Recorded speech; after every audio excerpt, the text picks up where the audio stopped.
Olá pessoal, sejam bem-vindos a mais uma edição do Podcast Pró Desporto. Hoje estamos no Web Summit e temos aqui um convidado especial, Adam Leventhal. So Adam, thank you for joining us. Good to be here. Yeah, Adam is a British sports journalist and broadcaster from the Athletics. He's known for his coverage of Watford FC and his work on the Athletics football podcast. So he is bringing great insight into how modern sports media and podcasts are changing the way fans connect with football. Mm-hmm. So, Adam, to start, please tell us, for our audience in Angola and Lusophone Africa, how did your journey start in sports journalism? So, it's funny. It's 30 years.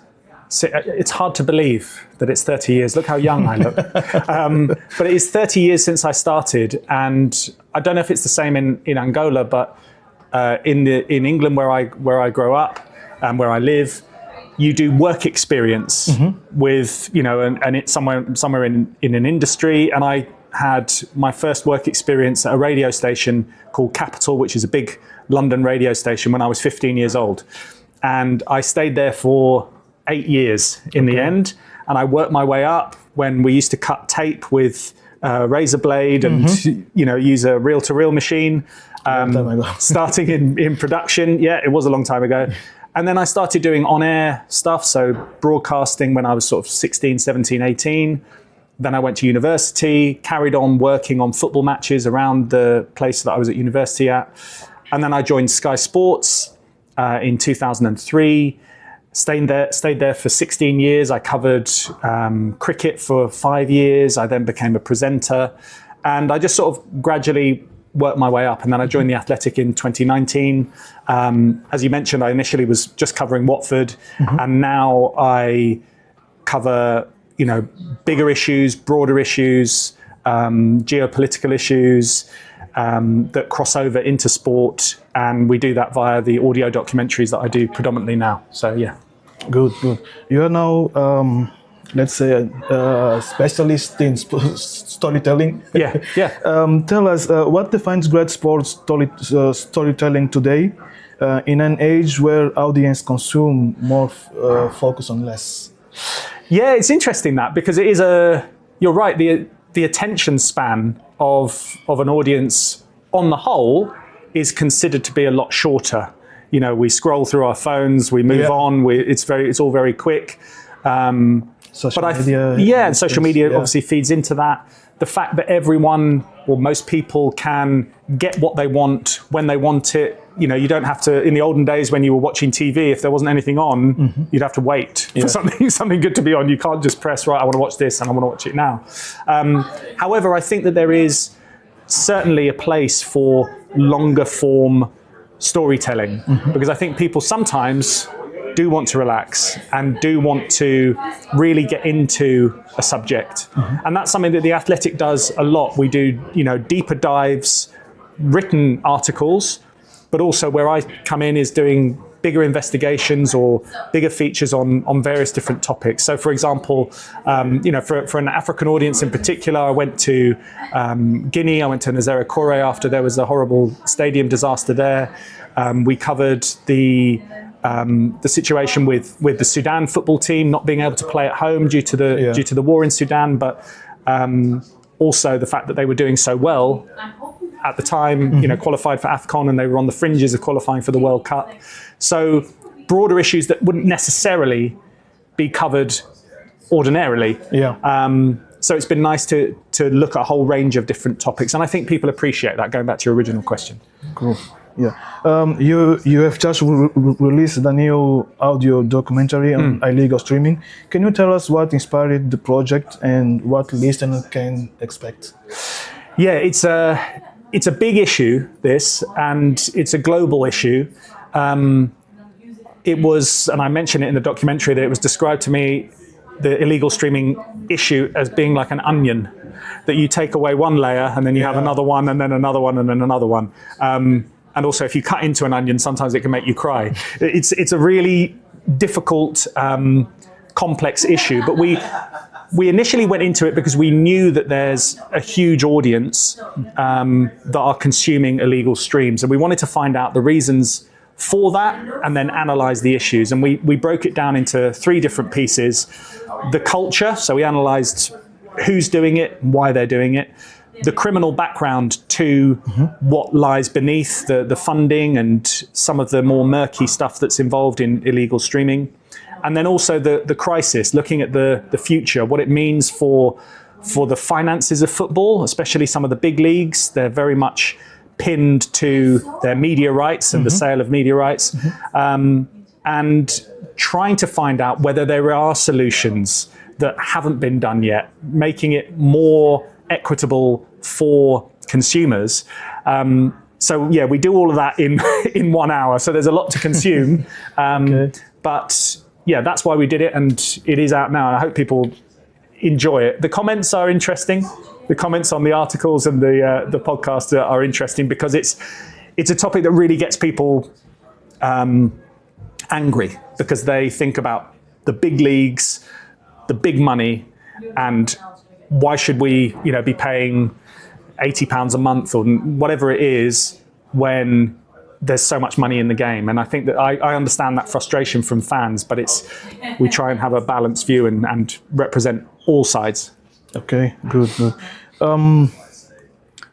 In your view, what makes a great sports podcast in 2025? What elements capture and keep the listeners' attention?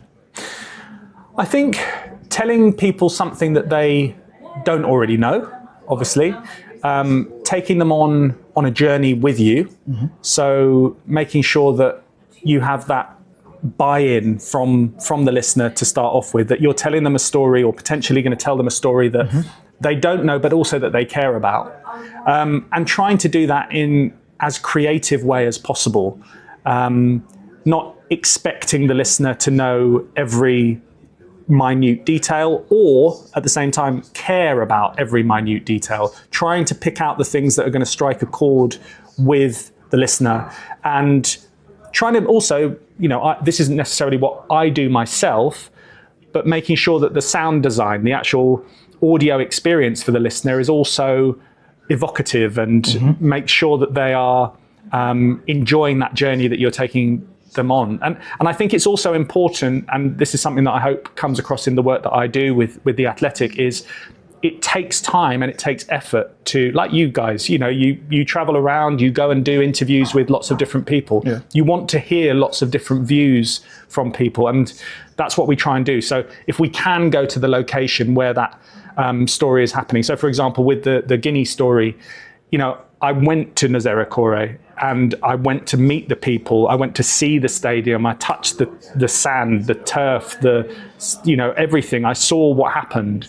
And I think that when people are listening, they know you've been there. And I think that adds a feeling, and an authenticity to the storytelling that you're bringing. And that's the most important thing. And obviously we've covered a range of different issues, and trying to sort of unravel sometimes you keep elastic bands in one big ball, trying to sort of make it make sense for people as much as possible, so it's as accessible as possible for people. Nice.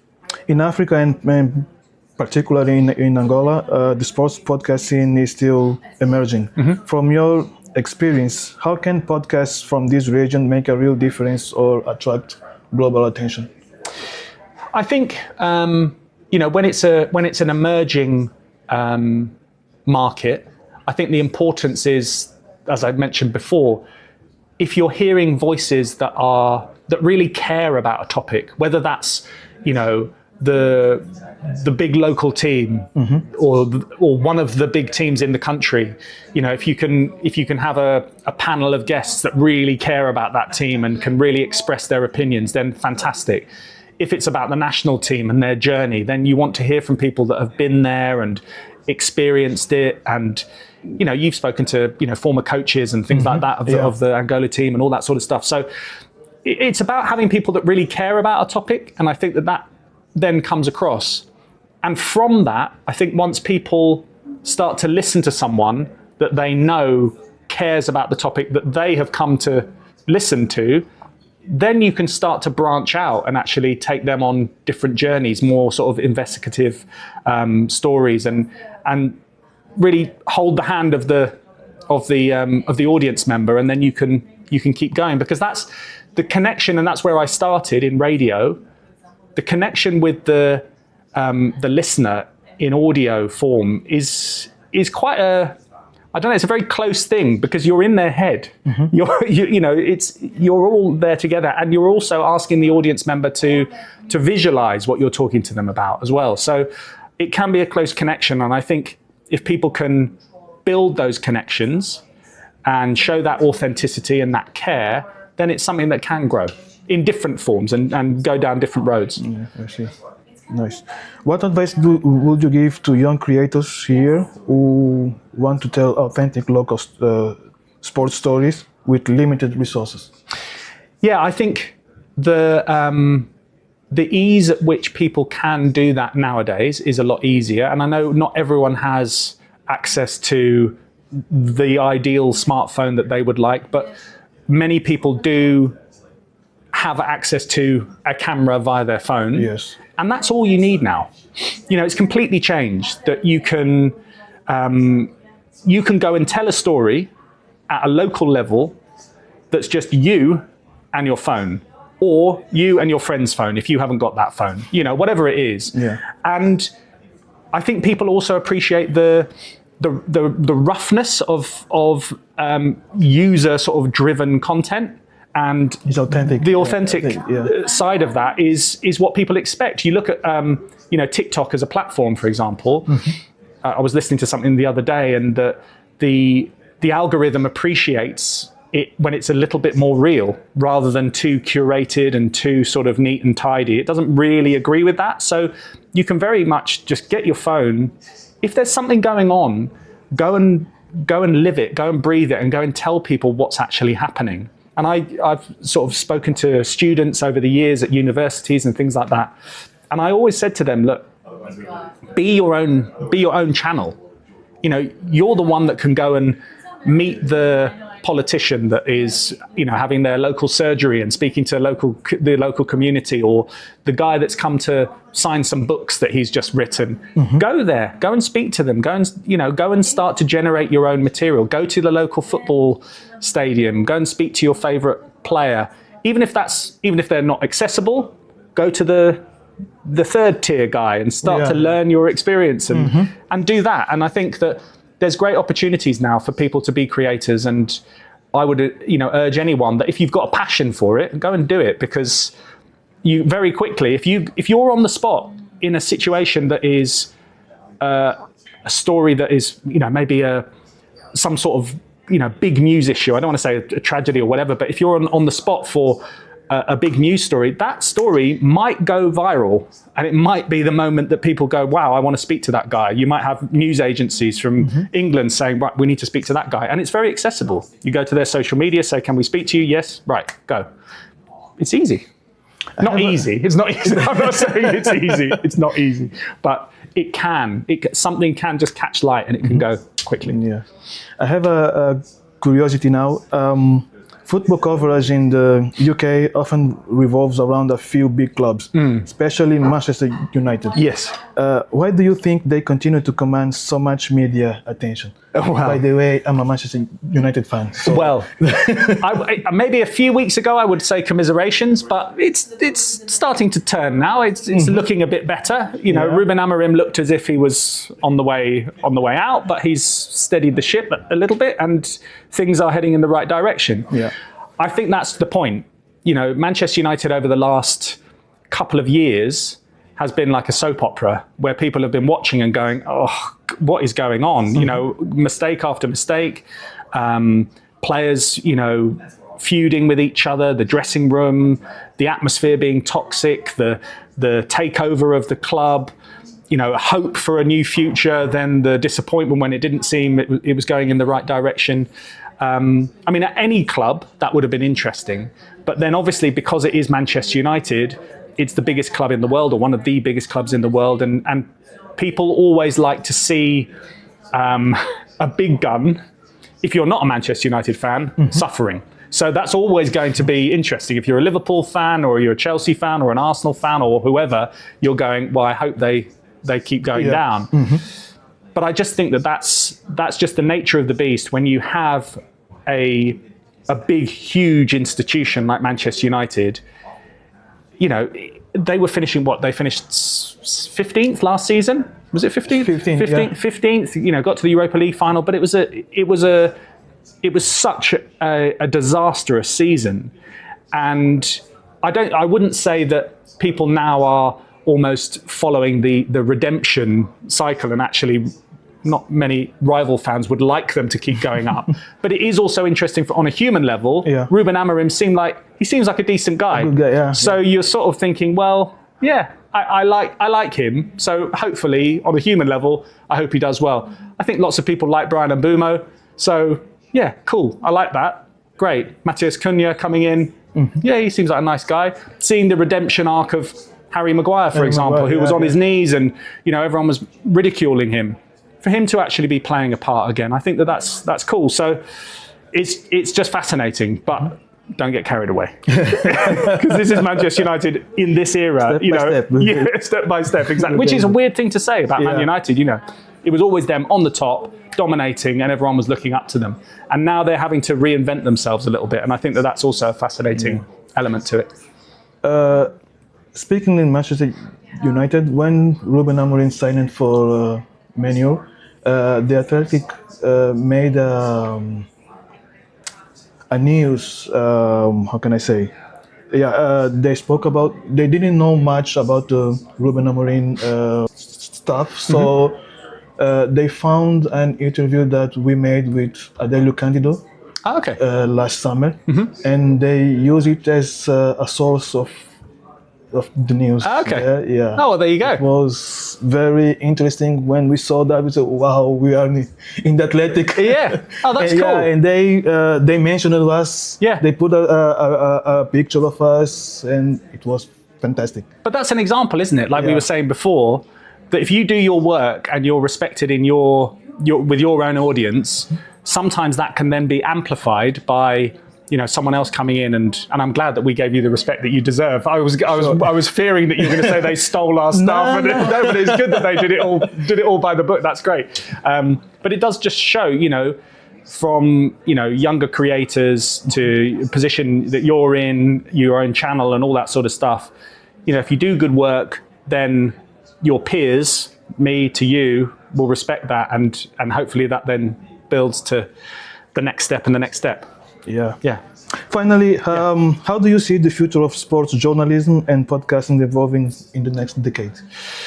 Yeah, it's really interesting because you've got podcasts now that are becoming like channels themselves. So there's like a few UK podcasts that have their own broadcast rights, so they're starting to, you know, broadcast games and getting their own rights to show different leagues and things like that. So I think it's a really interesting space because the media market globally is, as we've seen, which can be a frustration for audiences, it's becoming very fragmented. So there's lots of things that you need to keep in touch with.